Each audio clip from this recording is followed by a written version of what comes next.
Okay, good morning, everybody. Well, it's morning here in Spain. It's early afternoon with Tamara over in Kazakhstan. Welcome to another live stream in the TEFL Development Hub. And I'm very excited this morning to have Tamara Jumabayeva with us. We first met through the Trinity Diptisol, and then we got the chance to meet in person at the Innovate ELT conference back in May, where Tamara gave this talk. Um, and as I said, I don't know if anybody saw the post that I put on LinkedIn. I don't teach CLIL, I don't teach young learners, but one thing that I love is hearing different perspectives. And I definitely feel that whatever we're teaching and wherever we're teaching, we should try and make it as relevant as possible for our learners. So, Tamara, thank you so much for joining us today. I'll pass over to you and I'll be here in the background, keeping an eye on the chat. Thank you so much for the introduction. I'm very happy to see you again. It's very nice. And I hope you and all the people who watch this session will find out something new about CLIL or something interesting they can implement not only with young learners, but with learners on different levels. So I will be talking about my research on cultural relevant CLIL, and I am an English teacher, and I did this research with science teacher Almagul, and our scientific advisor was KIMAP University professor Sujin Lee. So a little bit about me. I'm a primary school English teacher, and I've been teaching young learners for about 8 years now. I'm a Master of Education, CELTA certified, and hopefully soon I'll have Deep to Sol. I've worked in Turkey for 3 years with young learners as well. And now I'm a head of special interest groups in our association, KZLT, Association of English Language Teachers in Kazakhstan, and the coordinator of Young Learners Group. And also I'm an edu blogger. I have my Instagram page, Teaching Days, where I share my life as an ordinary English teacher here in Kazakhstan, share some interesting activities I found, or just about my life. So, as the topic is cultural relevant CLIL, when I do this session offline, I invite people to play our traditional game. But now I couldn't find a virtual version of this game, so I decided to use our traditional Kazakh music. And I want you to listen to a part of it and think about association and things that come to your mind when you hear it. So,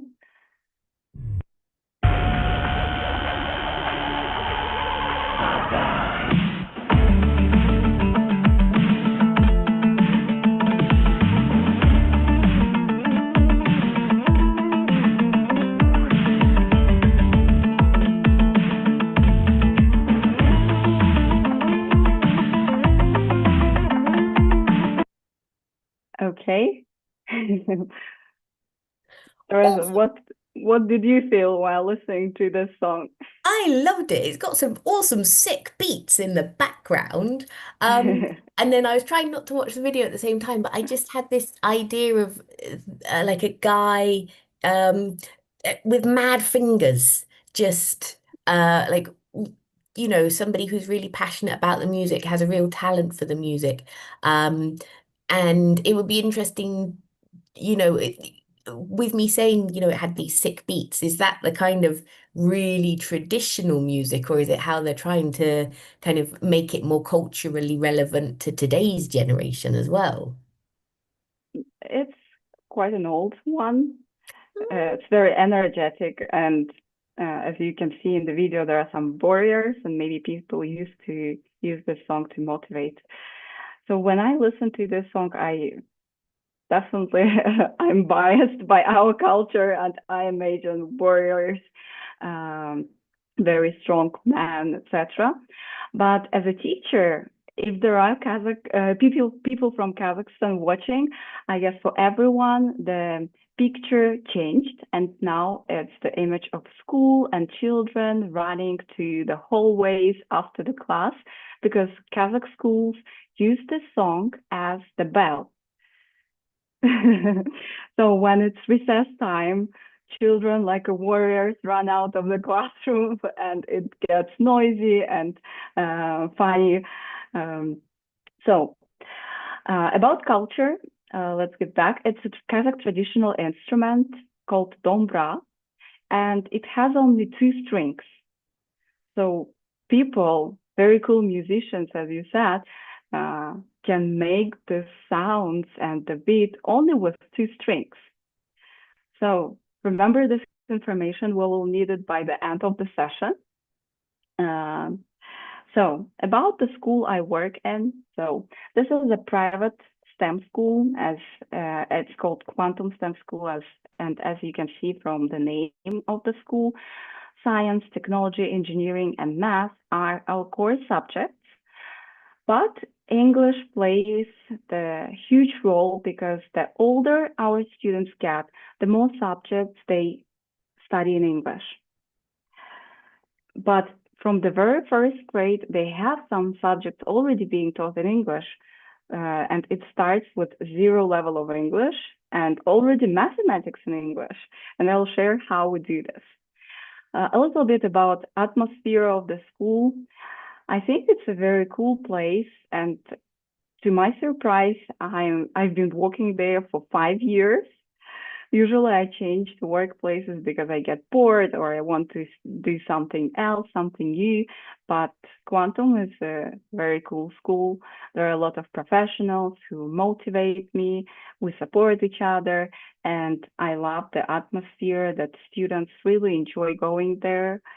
Um, you can see some flags in our main hall, green and yellow one.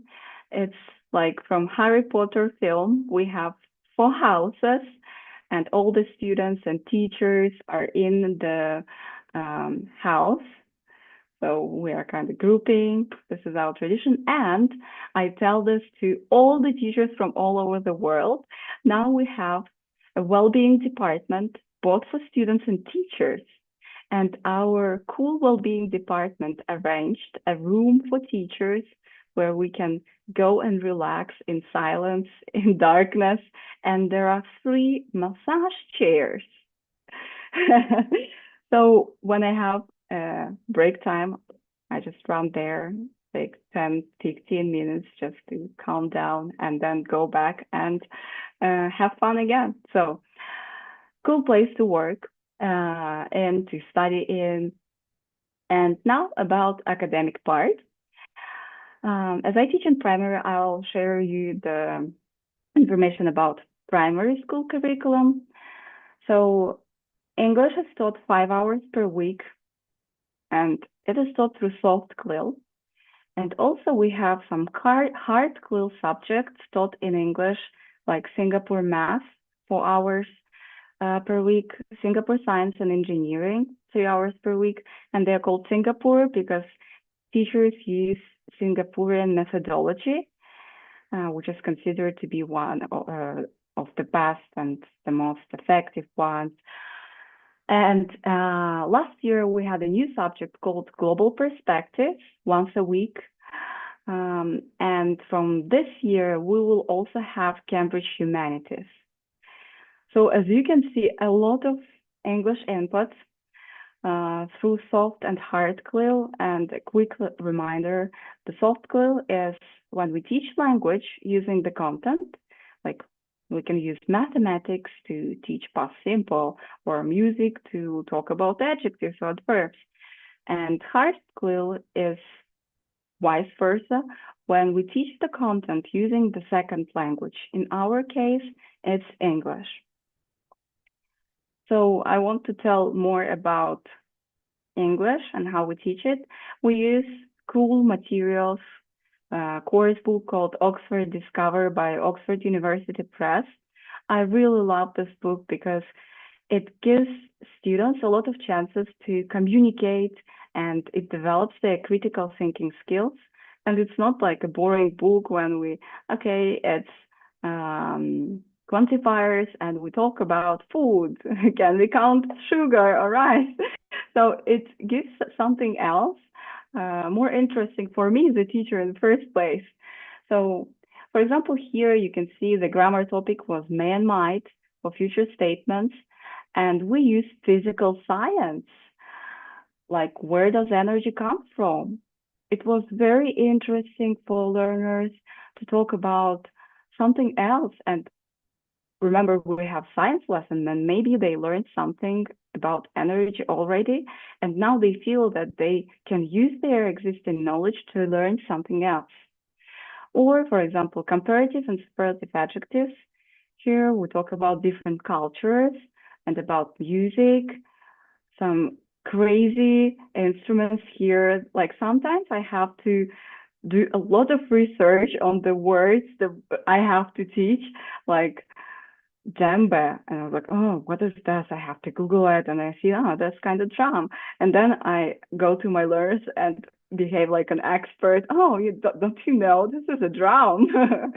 So we use this course book and we teach language through different contexts like science, music, mathematics, etc. But as I said, when learners starts the school, the first grade, their level of English is zero. So we start from phonics. We teach them how to read. We teach letters, sounds, etc. But from the very first day, they already have mathematics and English. And we thought that in every stage, our learners face problems because they don't have enough language to cover all the context. So we decided to do some horizontal alignment with a math teacher. So for the first graders, they have to count and make some basic addition and subtraction things. So I have to adjust my curriculum a little bit and introduce numbers quicker and help them with shapes. So they will say like, I have 5 circles. So they will use the language and to learn some math. In the second grade, my curriculum supposed that we'll learn numbers within 50, from 1 to 50. But in math program, they have subtraction and addition within 100. And for math teacher, it was like a dilemma. Should I teach more numbers or should I teach them how to count these numbers? So here again, I supported as a language teacher. I canceled some reading lessons and said, okay, today we'll do some numbers because you need to know numbers till 100. In third grade, we had a huge problem with subtraction word problems. Students know the word eat, buy, but they don't know at or bought with the past simple. And when they read the word problem, like I had 10 apples and I ate 6. What happened to the 6 apples? What is at? So in my curriculum, past simple was by the end of the school year, and I had to change it and cover it faster, so math teacher would be able to teach them how to count and how to solve these problems. The same thing was with science. In first grade, they start with some scientific inquiry. They observe natural world and try to describe it. And again, to describe this nature, you have to know some basic words or maybe some word combinations. So we start first grades with different animal songs, weather, season, etc. Although it's not according to my curriculum, but I can use it as the warm-up or as some physical break where they can jump and relax in the middle of the lesson. In the second grade, it gets more difficult. They talk about different organisms, their habitats. And again, I had to support with some additional vocabulary like life processes, grow, eat, sleep. So of course, they know these things in their mother tongue, but in order to learn it deeper in a second language, they have to have some basic knowledge. And the third grade, and it's not only about grammar or vocabulary. Sometimes I teach different strategies. So, for example, for physical science, like forces and movement, I had to explain what is cause and effect, how to find the cause and understand what is effect. So it was a hard work, but for us as teachers, it was cool to sit together and discuss, okay, how can we support our students? What can we do to make their understanding better? And we had this crazy idea, maybe we can combine English, math, and science. We tried doing something like this. So if we take a concept of a life cycle, what can we do in those three subjects? So in English, okay, we can read the text, do some tasks like true or false, learn essential vocabulary, etc. With science teacher, of course, they learn this concept from the scientific perspective deeply, taking notes on the duration of every stage. And in math, they can use fractions to divide the life cycle. And let's say the X stage of the butterfly is the 1/4 of the whole cycle. So for us, it was very cool, like one topic, and students recycle it from lesson to lesson. And during the week, they meet these things from different angles. And we felt like it could develop their critical thinking skills, their language skills, and give them better understanding of this topic. But again, let's go back to our culture. So, interesting facts about Kazakhstan. Kazakhstan is the ninth biggest country in the world, but the population is quite low, about 20 million people. So if you compare it to Istanbul, there are about 15 million people living in one city, and the big country of our country has only 20 million people. But there are more than 150 ethnicities living together in peace. So the largest groups are, of course, Kazakhs, Uzbek, Russian, Ukrainian, Tatar, Turkish people. So different ethnic groups live together. And according to our constitution, we use two languages. State language is Kazakh, and Russian is the language of intercultural communication. So it's okay to know only Kazakh. It's okay to use only Russian, but most people try to use both languages. And the situation in the school is as follows. For example, in our school, in every parallel, we have about 5 classes, and 1 or 2 classes have Kazakh as the language of instructions, and 3 or 4 have Russian as the language of instructions. So I teach the parallel of 5th graders now, and I've been teaching them from the very first grade. There are 6 classes. Only 1 of them uses Kazakh as language of instructions, and 5 are Russian speakers. And when we say that, we have to understand that if we think about Kazakh class, it's not 100% Kazakh-speaking children. Sometimes Russian-speaking families want their kids to start using Kazakh, and they send them to Kazakh classes, hoping that they learn language better and faster. And of course, this happens. But what we see as teachers, that there are kids whose first language is Russian. They start learning all the subjects in Kazakh, which is hard CLIL for them. And then we appear English, science, and math teacher with our English. And we noticed that in comparison to Russian-speaking classes, these children from Kazakh class, they have low critical thinking skills, like lower, let's say. They can't prove their point. They can't develop their thinking in oral speech or in writing. And we came into conclusion that the reason is that they don't practice much. It's not about their level of English. The level of English is quite the same because they have the same program for Kazakh and English classes. It's about practice. Their first language is Russian, but they study in Kazakh. so they can't use Russian to prove their point, to explain their thoughts. Their Kazakh is not as developed as they might need to do this, so they just don't have practice of speaking a lot or to explain something a lot. So with science teacher, we thought, okay, how can we help these children? What can we do to make them speak more, to encourage them, to invite them to deeper discussions of different topics? And we thought, why do we talk about some djembe? For example, if we have dombra and they see dombra every day, they see these things in their daily life, and maybe if we use the concepts they already know, they see every day, and they might discuss about in any language, maybe we can use this topic and concepts to teach our subjects.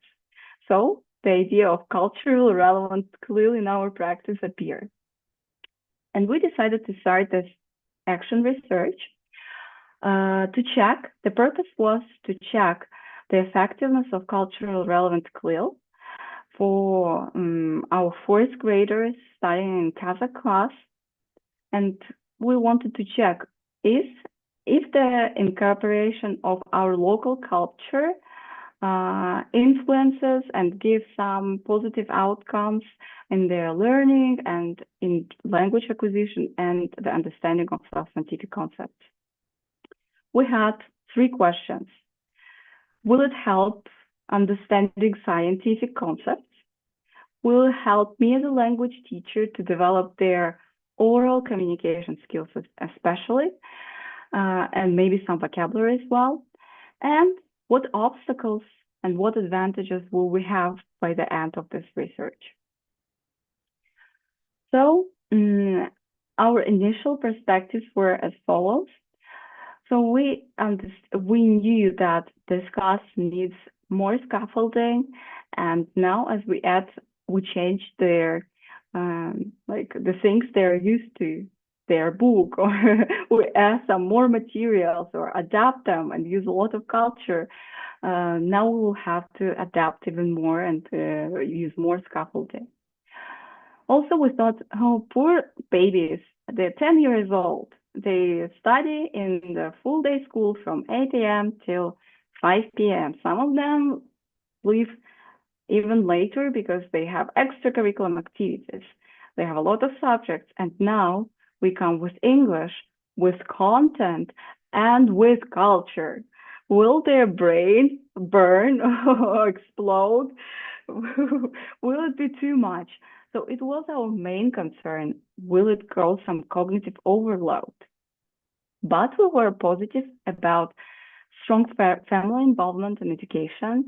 And as I explained earlier, a lot of Russian-speaking families send their kids to know more and learn more Kazakh, and know more Kazakh culture.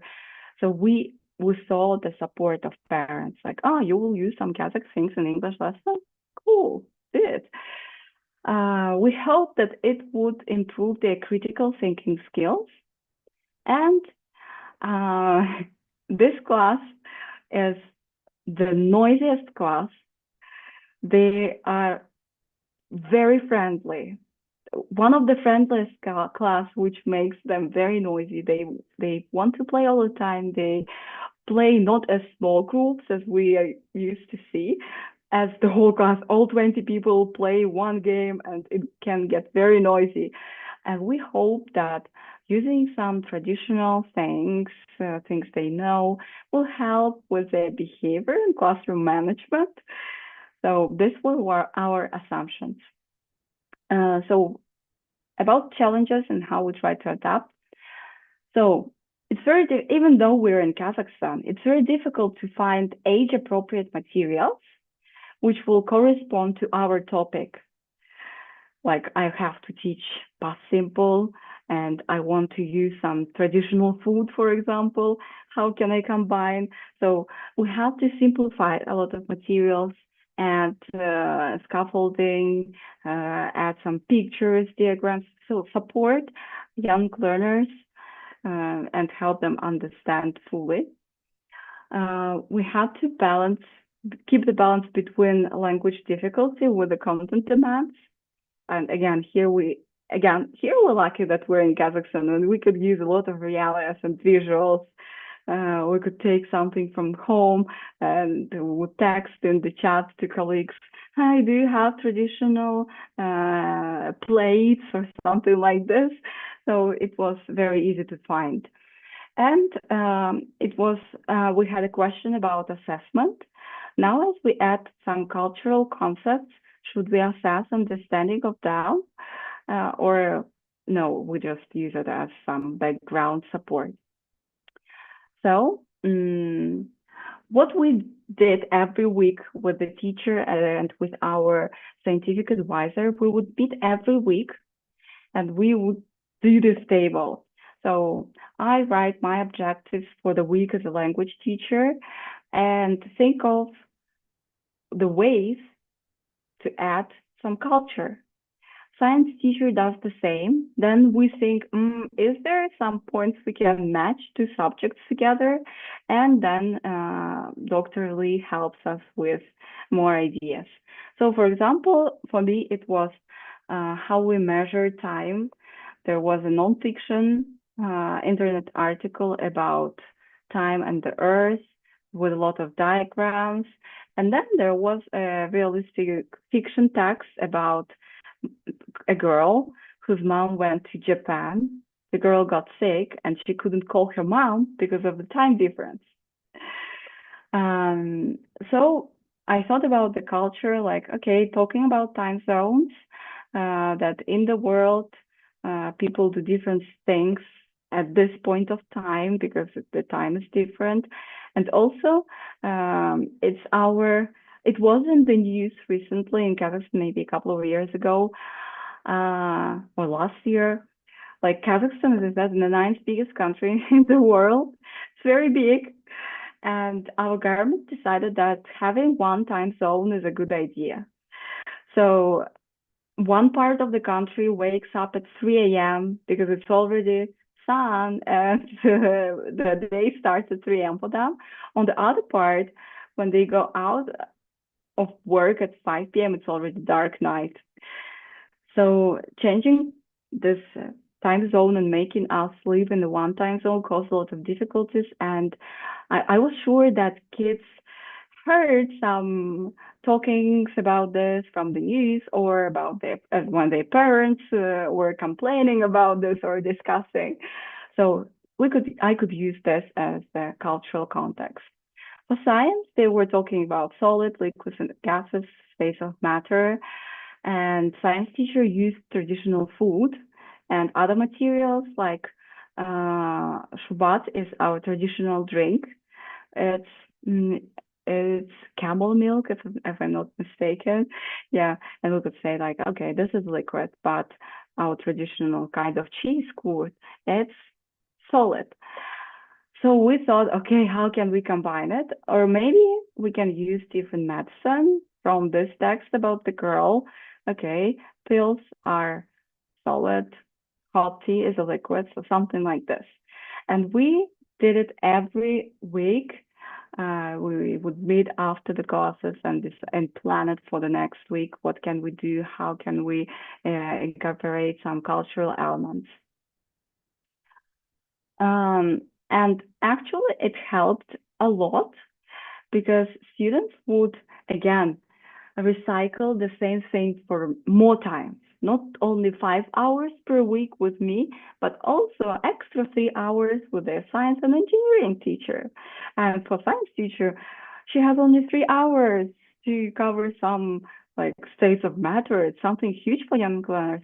But here I am with my 5 hours of English, and I can add more information and knowledge to these kids. So we started doing some worksheets covering both my grammar topics, for example, as it's shown here. My topic was be going to, and the topic of different states of matter was science teacher. So the kids would use grammar again and repeat all the new words they learned, like water is going to freeze at 0 degrees Celsius. So something like this. And we could see the positive impact. For example, during my English formative assessments, I could say, okay, now write 5 sentences about what you have learned using this big on two structure. And they wouldn't use a lot of things from English. They would add something they learned from science.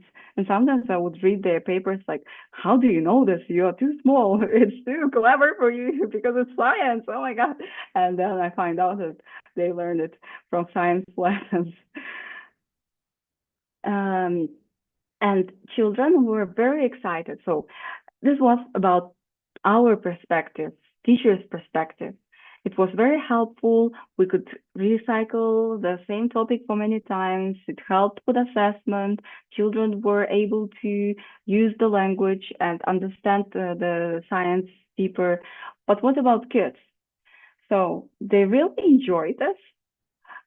They were very happy, like, oh, we're talking about Kazakhstan. So here the topic was doing the travel app, and I didn't want them to talk about Turkey or Dubai or Maldives or other popular places they go on holidays with their parents. So I said, okay, find touristic places in Kazakhstan.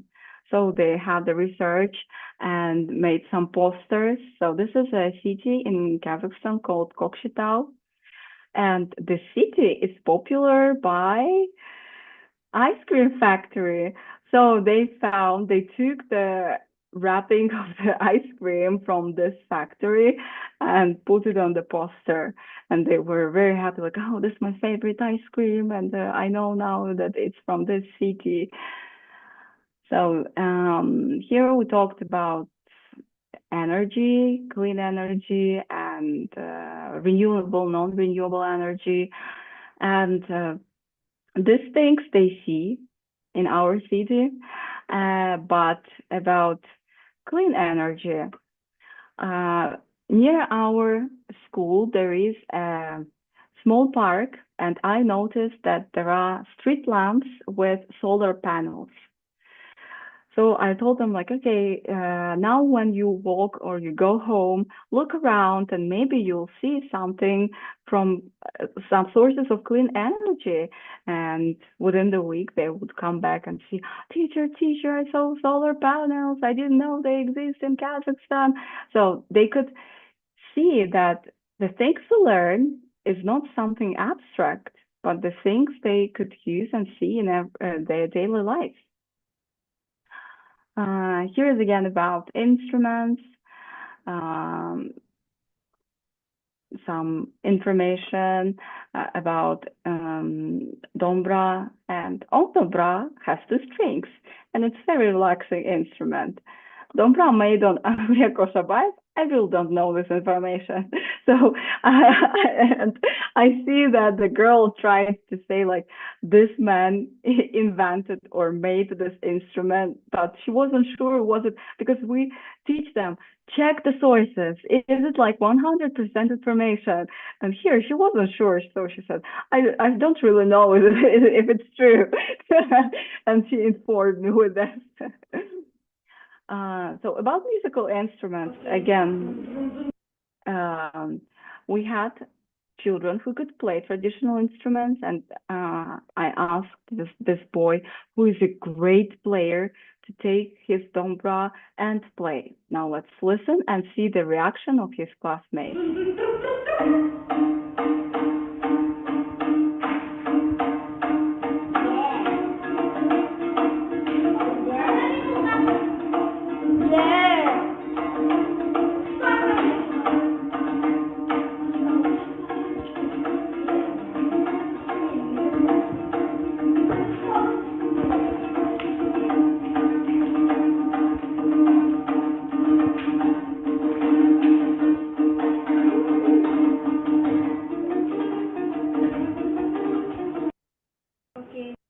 So it was a cool moment.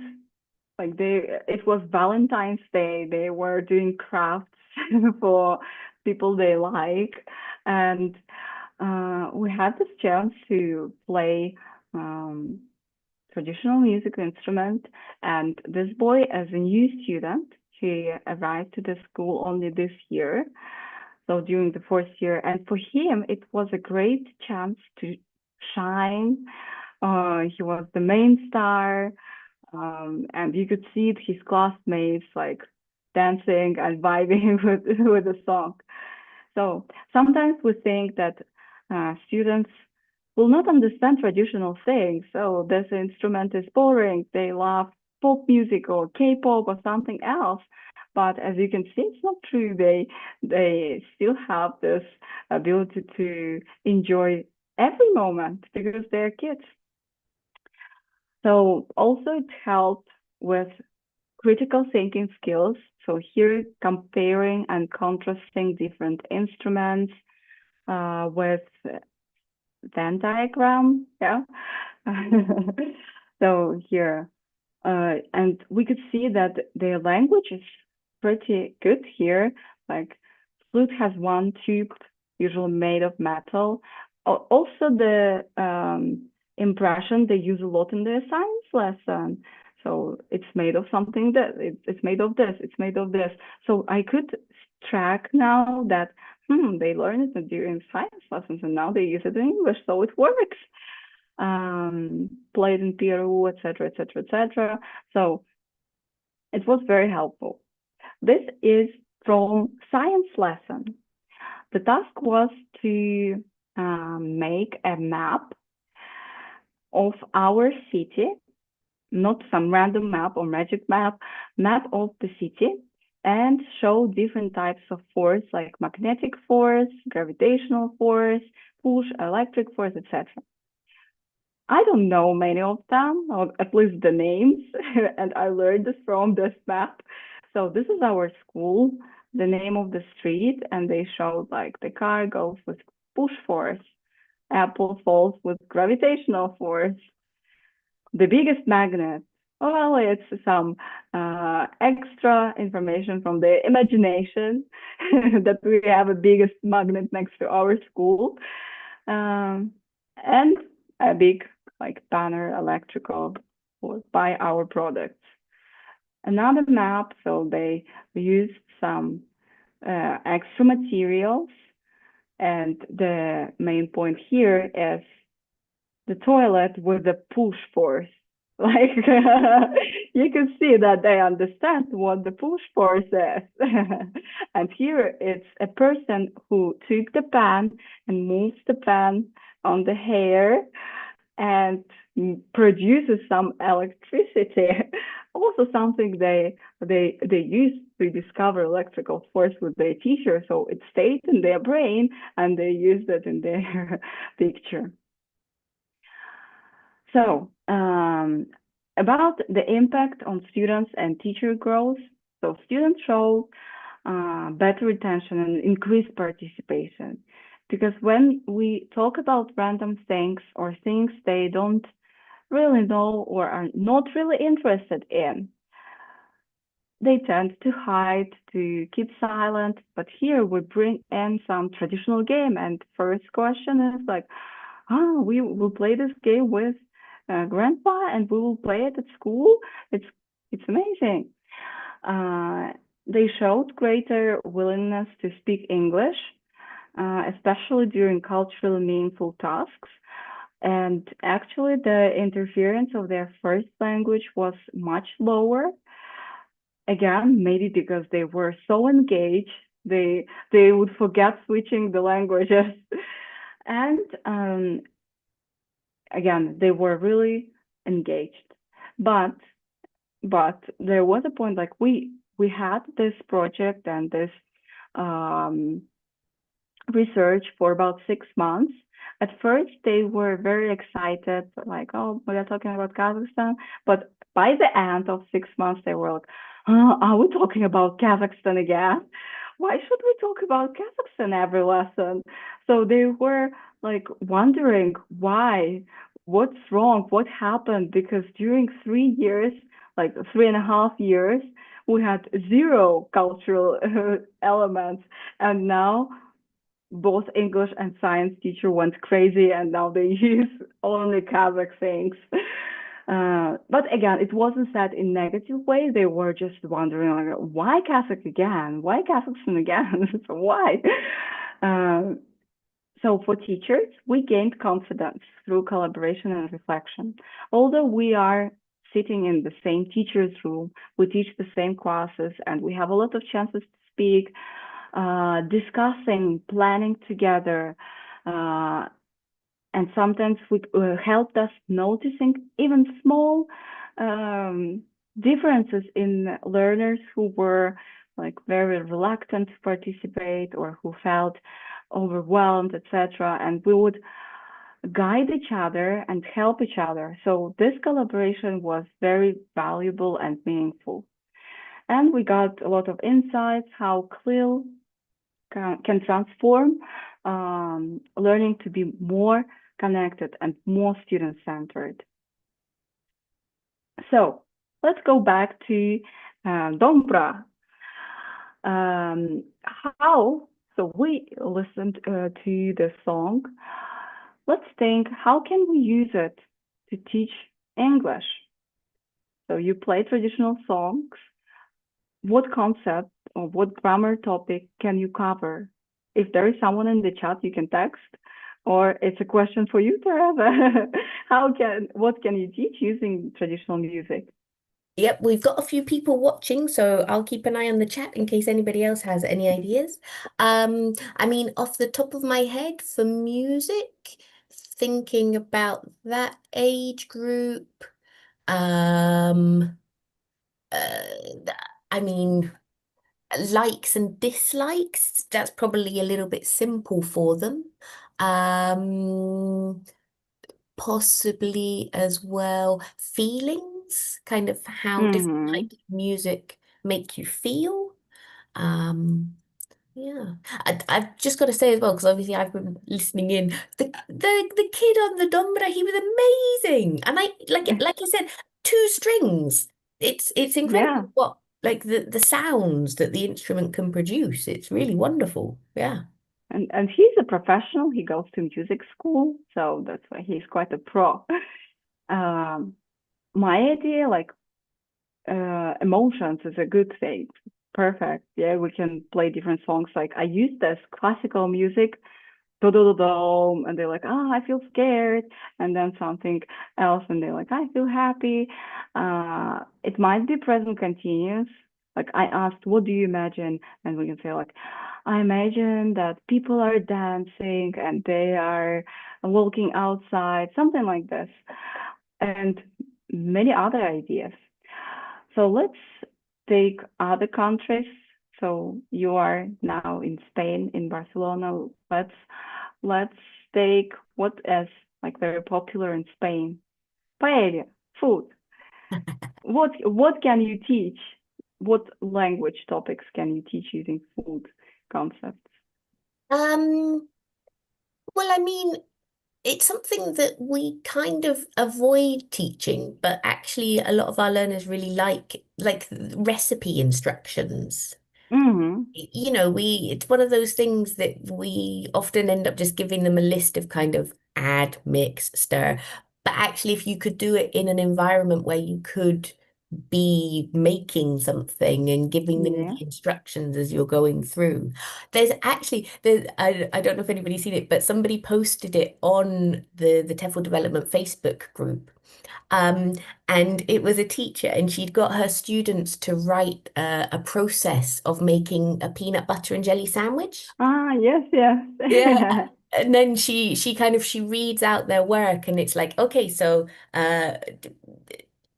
and she ends up with like peanut butter on her hands and bread on her head because their writing wasn't clear enough. So you could do something like that, like get them to write the recipe for a traditional dish or, a dish that they eat a lot at home, and then kind of act out how good their writing skills, their communication skills are.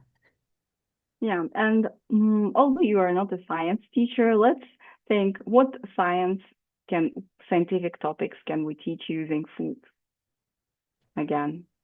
Using food. I mean, like you were doing before with the the kind of the heating points. So you could do things like, what food do you have to cook thoroughly? And then kind of talk about that. What can you eat raw? What melts? What do you need to keep in the fridge? Yeah. With music, for example, we can use like forces if you hit too much. If you apply too much force, the drum will break. If you don't apply enough force, there was no sound or the vibration of the sound or the pitch, etc. So actually we can take anything. As teachers, we're very creative. We can take any object and create a grammar lesson around it or content lesson as well. So next time, I think people from all over the world watch this live stream, think about your culture, and try to add more.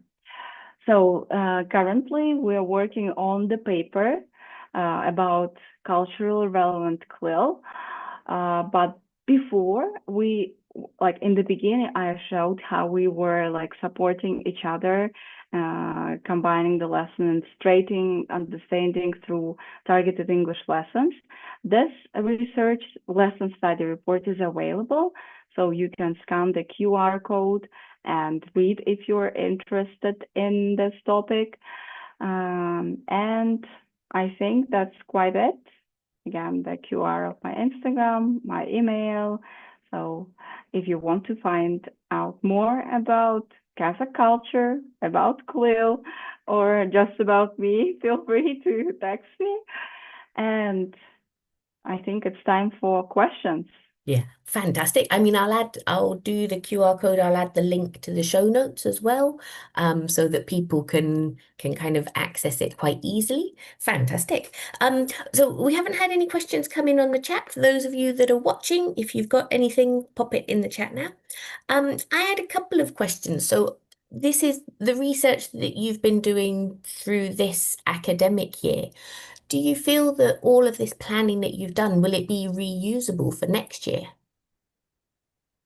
Um, I guess we'll be able, like, not to use the same topics because we're like in our school, we are continuing working with the same classes from year to year. We're not just if I'm teaching first graders, every year I have first graders. We move Mm. into the future with our students. So I hope that other teachers, for example, teachers who will be teaching fourth graders next year, they will be able to use our materials, or they will be inspired and motivated to use more cultural things into their practice in their practice, not maybe every day like we did for 6 months. So children were like questioning our teaching skills and the methodology. From time to time, why not? It's additional support. We could see positive effects that they were very engaged, very motivated, very talkative, inspired. So yeah, I hope it will be useful.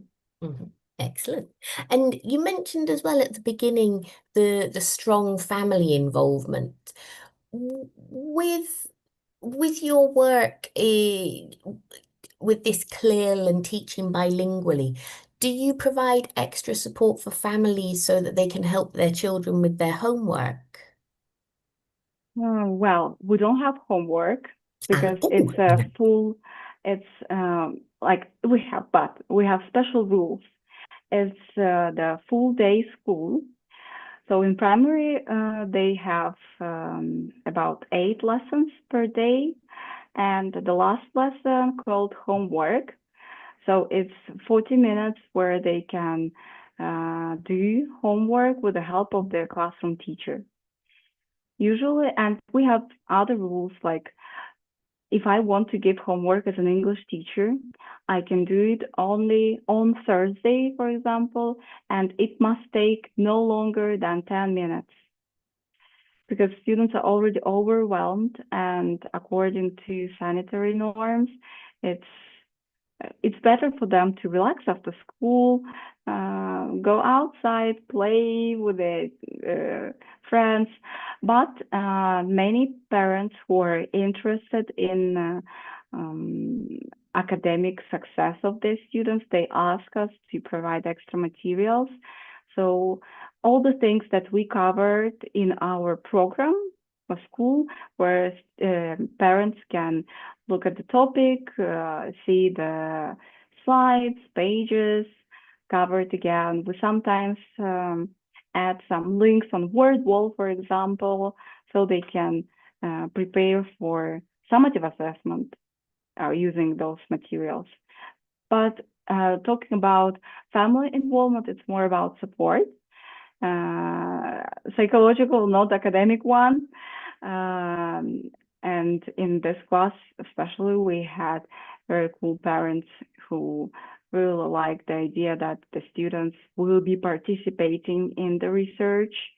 They weren't like, no, no, no, we don't. We asked like, can we show their names in the paper? They were also like willing to do this, like not against. So like receiving consent forms, this was their main support, like giving the consent forms. Fantastic. And I mean, another one of the things that you mentioned at the beginning before you started the research was around the behavioral challenges of the group. Did you find that it did have a positive impact? Yes, because they like as I showed, there were like some group activities making the map. They could like find the mates and friends because all of them live nearby the school generally. Um, they could divide, okay, I'll draw the mall, I'll draw this, I'll do this, I'll explain this. So they and as I mentioned, they were very friendly, so arranging and assigning the tasks within the group wasn't a problem, but it was more like it wasn't too chaotic. Now it was like arranged with some. We were able to like control it. Fantastic. And I mean, looking at all these projects as well, they're so lovely. When you showed this one, I was like, really? Has Kazakhstan got the biggest magnet in the world? And this push force, they're very like, I love that our students are very open-minded. They are not scared of like having these jokes. When I was a schoolgirl, I would never like draw the toilet or the push parts in it and submit it to my teacher. But they're very like their sense of humor is just amazing. Yeah, and I think as well that as teachers, you've given them the freedom to express themselves in that way. It shows like how comfortable they are in the classroom environment as well, I think. So it's all wonderful. Fantastic. I mean, we haven't had any questions come in. I did drop a message and say if anybody has any questions, feel free to add them. Um, but if anybody does have any more questions, pop them in the chat and I can feed them back to Tamara. And just Tamara, thank you again for coming along. It was so wonderful to hear about your experience and the research that you've been doing. Are you planning on kind of running a second round of research next year? Maybe adding something else to cultural things. Maybe we'll have a set of activities ready for teachers around Kazakhstan to use. Mhm. So something like this. Fantastic. Now we're on holiday. Let's think about it when we are back to the school. Yeah, exactly. I don't want to give you more work over the holidays.